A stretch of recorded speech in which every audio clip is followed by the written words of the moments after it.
नमस्कार. तुम्हालाही आपल्या मुलांना स्पेलिंग बनवायला शिकवायचे असतील तर स्पेलिंग कुठले जे की व्यक्तींची नावं असतात, गावांची नावं असतात, या स्पेलिंग बनवताना मुलं बरेचशी चुका करतात. तर आपण थोड्याशा ट्रिकने जाऊया आणि लवकरात लवकर त्यांना जास्त पाठ करण्याची झंझट न देता सोप्या ट्रिकने आपण त्यांना स्पेलिंग शिकवणार आहोत. तर सर्वात अगोदर आपण स्वरांची स्पेलिंग बघूया आणि त्यानंतर व्यंजनांची, आणि मग नंतर ते ट्रिकने कसे लक्षात ठेवायचे हे सुद्धा आपण बघूया. मराठी मुळाक्षरे इन इंग्लिश, म्हणजे मराठी स्वर इंग्लिश मध्ये बघायचे आहेत आपल्याला. आता इंग्लिश मध्ये आपण जर बघितले तर A, E, I, O, U हे 5च स्वर असतात, परंतु मराठीमध्ये तसं नाहीये. मराठीतील स्वर बघून घेऊया. अ, आ, इ, ई, उ, ऊ, ए, ऍ, ऐ, ओ, अ, औ, आहा. आता यामध्ये ऍ आणि अ हे दोन जे स्वर आहेत ते नवीन आलेले आहेत, हे इंग्लिश मधूनच घेतलेले आहेत. जसं की ऍपल, ऑरेंज या शब्दांवरून. तर ते आता आपण ते शब्द इतके रूढ झालेले आहेत मराठीमध्ये की ते स्वरांमध्ये आपल्याला घ्यावे लागलेत. मग यांची स्पेलिंग आपण अगोदर बघूया. अ, ए, आ, डबल ए.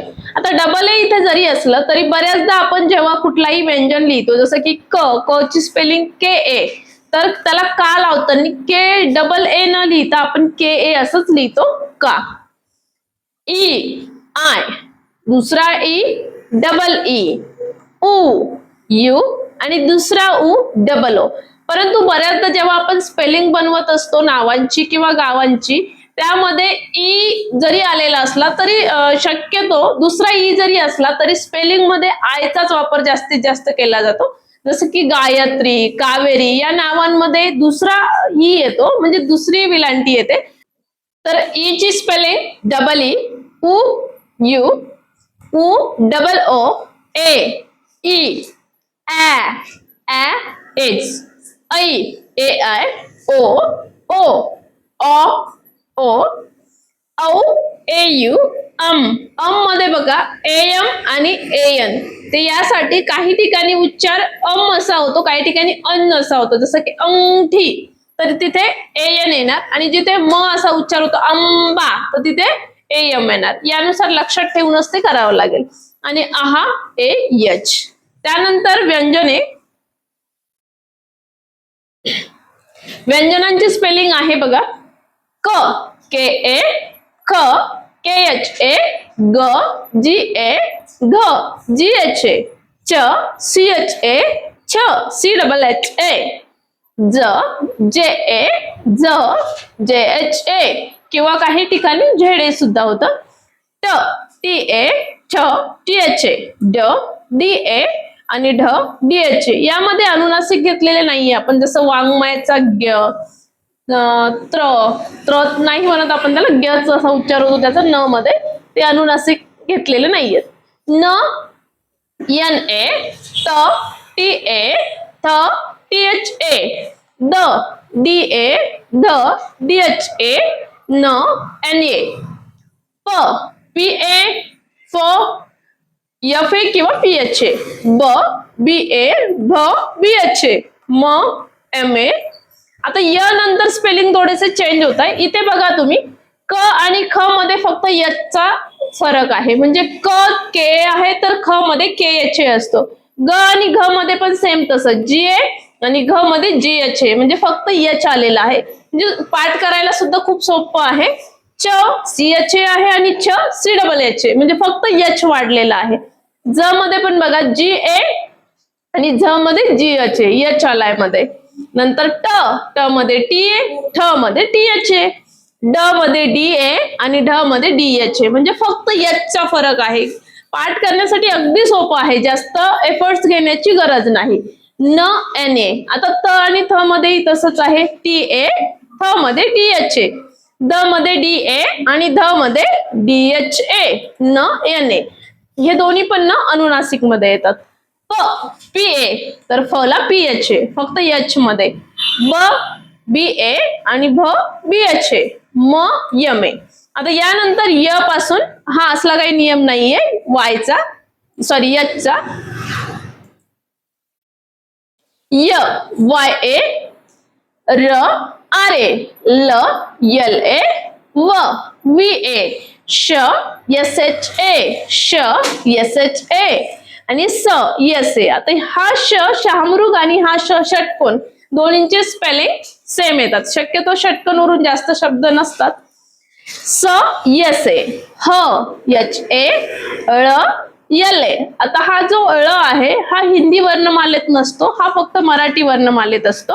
यल ए हिंदीमध्ये फक्त ल असतो. क्ष K S H A, K S H A हा क आणि श मिळून बनलेला असल्यामुळे याच्यात के आणि क्ष दोन्हींचे स्पेलिंग असतात. दोन व्यंजनांचे उच्चार त्यात आहे. संयुक्त व्यंजन आहे ते. आणि न्य हे सुद्धा संयुक्त व्यंजन असल्यामुळे डी एन वाय ए. आता इथे बऱ्याचदा मुलं थोडीशी चुकतात, कारण हिंदीमध्ये जर आपण बघितलं तर याला ग्य असं म्हटले जातं आणि ग्य म्हटल्यामुळे त्याची स्पेलिंग जी पासून स्टार्ट होते. म्हणून बऱ्याचदा प्रज्ञा शब्द असेल किंवा आपला ज्ञानपीठ क्लासचा शब्द असेल तर काही ज्ञानपीठ असं म्हणतात आणि काही ज्ञानपीठ म्हणतात. जर ज्ञानपीठ म्हणत असेल तर जी वरून त्यांना स्पेलिंग स्टार्ट करावे लागेल, कारण ते हिंदीनुसार म्हणत असतात. आणि जर ज्ञानपीठ म्हणत असतील तर ते मराठीतून, तर त्यांना डी वरून स्टार्ट करावं लागेल. डी एन वाय ए. ठीक आहे, ठीक आहे. चला बघा, आता हे जे स्वर आहेत, हे स्वर कसे आहेत ते आपल्याला बघायचं आहे. नंतर स्पेलिंग आणि मग आपण वेगवेगळ्या व्यंजनांमध्ये या स्वरांना मिसळून कसे स्पेलिंग बनवणार आहोत ते बघा. ए हा जो आ आहे, आ म्हणजे असतो काना, कुठल्याही अक्षराला काना. त्यानंतर ई, याचा अर्थच असा असतो बघा. अ हा आ, हा ई म्हणजेच अ ला विलांटी, हा दुसरा ई म्हणजे अ ला दुसरी विलांटी. हे अक्षर कुठेच नसतात, परंतु त्याचा अर्थ आपण बघतोय. उ म्हणजे अ आणि उकार, उ म्हणजे दुसरा उकार. ए याचा उच्चार बघा ना तुम्ही. हे जे आपण अक्षर लिहिले यांना जर आपण असं तर कुठेच वाचलेला नाहीये, ई ई उ, पण यांचा उच्चार असाच होतोय सेम बघा. ई ई उ उ, ए ऐ ओ औ.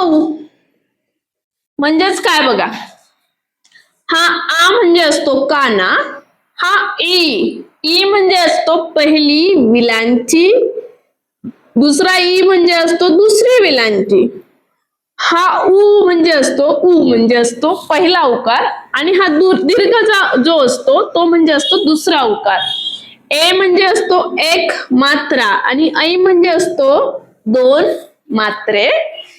ओ म्हणजे असतो एक काना आणि एक मात्रा आणि औ म्हणजे असतो एक काना आणि दोन मात्रे. नंतर आणि आहा असतो.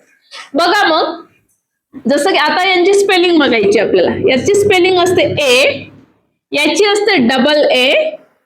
म्हणजे कुठल्याही शब्दाला तुम्ही जर हा काना विलांटी जर दिली तर त्याची स्पेलिंग काय जोडायची आहे यासाठी आपण हे बघतोय.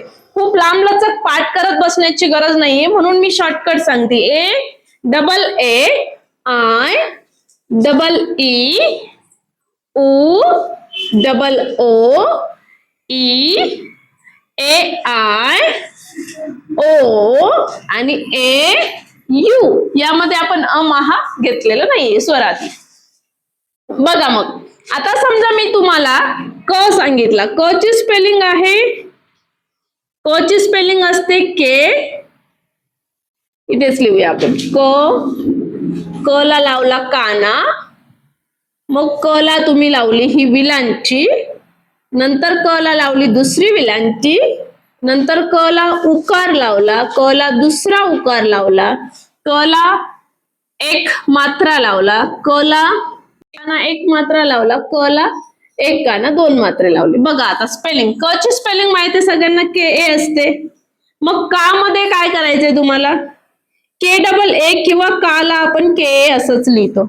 आता की ई ची स्पेलिंग काय, ई ची स्पेलिंग आहे आय आणि क ची स्पेलिंग आहे के. लक्ष देऊन बघायचंय. क ची स्पेलिंग आहे के आणि या विलांटीची स्पेलिंग आहे आय. आता क ची स्पेलिंग आहे के आणि दुसऱ्या विलांटीची स्पेलिंग आहे डबल ई. क ची स्पेलिंग आहे यू आणि सॉरी क ची स्पेलिंग आहे के आणि उकारची स्पेलिंग आहे यू. क ची स्पेलिंग आहे के आणि दुसऱ्या उकारची स्पेलिंग आहे डबल ओ. खूप सोपं आहे, फक्त तुम्ही त्याला सोपं करून नाही अवघड करून बघत असतात. के आणि हा आहे ई. मात्रेची स्पेलिंग क ची स्पेलिंग लिहा के आणि डबल मात्रा ए आय कै बनला. को ची स्पेलिंग क ची लिहिली क आणि याची स्पेलिंग काना आणि मात्राची ओ. क ची स्पेलिंग लिहिली आणि काना आणि दोन मात्रेची लिहिली कौ. बघा किती सोपं आहे. मग अशाच प्रकारे तुम्ही ख ग लिहू शकता. आता ख ची स्पेलिंग असते के याचे ख ची लाईन लिहूया आपण डायरेक्ट मराठीमध्ये न लिहिता. फक्त याच्यामध्ये यच टाकायचं आहे तुम्हाला, दुसरं काहीच करायचं नाही. क मध्ये के असतो आणि ख मध्ये के एच असतो. K H K H I K H double E K H U K H double O K H E K H A I K H O खो आणि के एच ए यू खाऊ. अशा प्रकारे तुम्ही जर इतरही व्यंजन घेतले त्या व्यंजनांचे स्पेलिंग लर्न करा आणि त्यामध्ये फक्त हे स्वर मिसळा आणि फक्त या स्वरांची स्पेलिंग लर्न करा. तुम्हाला जास्त पाठ करण्याची गरज नाहीये. क का की पूर्ण पाठ करत बसण्याची लिहत बसण्याची गरज नाहीये. आणि ठीक आहे, अशा प्रकारे तुम्ही क पासून न्य पर्यंत व्यंजनांची स्पेलिंग बनवायची आहेत. त्यामध्ये स्वर मिसळून स्वरांची स्पेलिंग आपण दिलेली आहे. आपण वेगवेगळे शब्द घेऊया आणि त्या शब्दांच्या स्पेलिंग्स करून बघूया. ठीक आहे, धन्यवाद.